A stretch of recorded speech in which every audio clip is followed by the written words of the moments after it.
Good morning, everyone. It's Paul here with another quick video. I just want to set this up a sec. Give me a second. There you go. So, how are you all this morning? My video today is all about whether or not you have a home or an asset.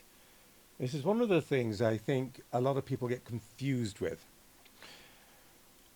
Right, so what is the difference between an asset and a home? In simple terms, because it's a bit more complicated than how I'm gonna portray it, but in simple terms, a home is usually a lot more comfortable, costs you a lot of money, it costs a lot of money to run, you invest a lot of money in it, but you make no money out of it. Just because you have a home, okay, and you've maybe even paid off your loan, does not mean that it's a workable asset. What I mean by that is an asset would be where you spend your money not on a luxury home, for example, but you spend it on an apartment you can rent out. Now you have an asset. It's rendering money for you. So one of the mistakes a lot of people make, and it's something which has become common, is that they look at property, and rightly so, as an investment. It always is an investment. Usually property always goes up, even if it comes down for a while. But then they forget that they should be investing it a bit more wisely. So you can have 5 apartments worth the value of one home, but you've got one home which is a non-asset in practical terms, but then 5 assets giving you a return on your investment through rent, for example. Now that is the greatest difference between people who know what they're doing when it comes to buying and selling property and those who are still learning, okay, and trying to understand how the market works. So, of course, there's nothing wrong. It's a choice. You don't have to buy an apartment and rent it out. You can invest all of your money in a big, comfortable, luxury home. Or you could decide to downgrade slightly if your pockets aren't as deep as you wish they were, and buy something a bit more affordable to live in, and then spend other money on buying something, an asset, which you can then get a return on investment, an ROI. And doing this is not easy. Why? Because one of the biggest issues I have come across, and also I've experienced in my own personal life, and I'm challenged by it, I have to remember and overcome it, is that often we want to think about the now. Right? We want to live comfortably now. We want to live with luxury now. And there is a case to be said about that because you're young now, right? And that's when you entertain, when you're making the most out of your home. Maybe your home is where your children are being born and being brought up and they're bringing their friends over. Of course, if you can afford all of that, good for you. But for the more average person out there, that is not a practical solution. Why? Because eventually, if you're not investing earlier in an asset rather than just a home, later on what's going to be happening is as you get older, it's going to be harder for you to afford a loan because the banks will charge you more in repayments because you'll have less time to pay it back. You're less likely to take risk as you get older because you haven't got those many years left to make up for the mistakes you may make today.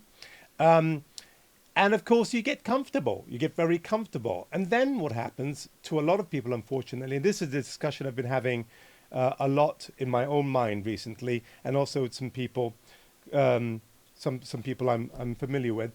You come to retire, and then you look at your retirement plan. Now, if you haven't got a private investment or retirement plan, a private investment retirement plan, and you rely solely on your average government pension plan, at most, okay, you're getting less than €1,000 a month.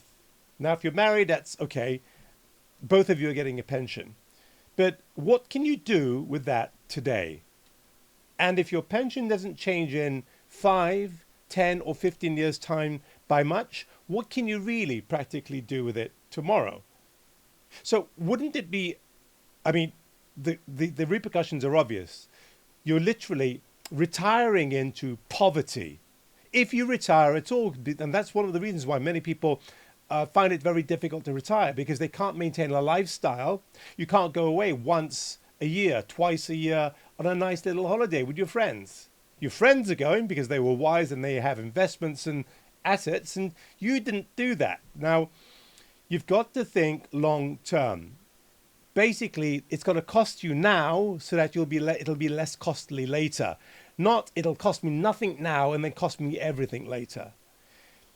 Now, if you're looking at for people to help you with this, you need to look for a proper financial consultant, not someone like me, because I'm not a financial consultant. Someone who can guide you through the process, who can tell you what you can and can't afford. And then you need to find yourself a brilliant agent, real estate agent, who knows what they're doing. Agents who know what they're doing, do it correctly. They have a reputation already. They have a case history. You can look at their portfolios. If, for example, they're taking you out, showing you property, they know what the value of that property truly is, not what the sellers want to sell it for, in other words, okay? What the real market value is. They're able to guide you, listen to you, and help you with those choices. So many of us out there, okay, we're entering. I just had a conversation a few minutes ago with somebody from from Hungary, actually, some clients of mine in Hungary, and we're planning. I'm going up there to do some training in the fall, and which is now basically, and we were discussing also their market situation and different market situations across Europe, and we are in a situation across many parts of Europe where the cost of living, the price of fuel is affecting the real estate industry. So what does that mean? That means basically, if you're living in a home that is big and and costs you a lot to run, it's energy hungry, then of course you're in a little bit of quite a disadvantage. But if you're one of those people who are sensible or want to be sensible today, then you ought to wait a bit, because as prices will eventually, if this continues, and no profit, but usually what happens is prices begin to rectify themselves. They find their true value. They mushroom and arrive at a peak, and then they come down a bit. They always go up again, right? If you're careful enough and you start looking around now, and I don't mean wait until this happens, because there are deals open now and your agents will know this, you've got to get out there and find those properties which are in a little bit of distress. In other words, people who are expecting to get a lot of money from an investment they made maybe 5, 8, 10 years ago, and the market is what it is, and they're prepared to come down to a more realistic price and still make a profit. In other words, not taking advantage of people who are in trouble and need to sell and then lowballing people, but really finding good deals, because this is the right time to do that. If your rental market is strong, because not all areas have got a strong rental market situation. Anyway, those are my thoughts for this morning. Basically, trust your agent. Find an agent who's a great agent, trust that agent, and take a risk. Talk to a financial controller, understand your situation. Obviously, talk to your spouse, include them, because it's just trouble later if you don't. And make some difficult decisions today to make it less consequential later on. Because eventually, if God gives you enough time to retire and time after you've retired, you want to have some kind of a life, not a lot of strife. And that's me. Thank you. Until my next message, share this one if you think it's useful for somebody out there. Thank you.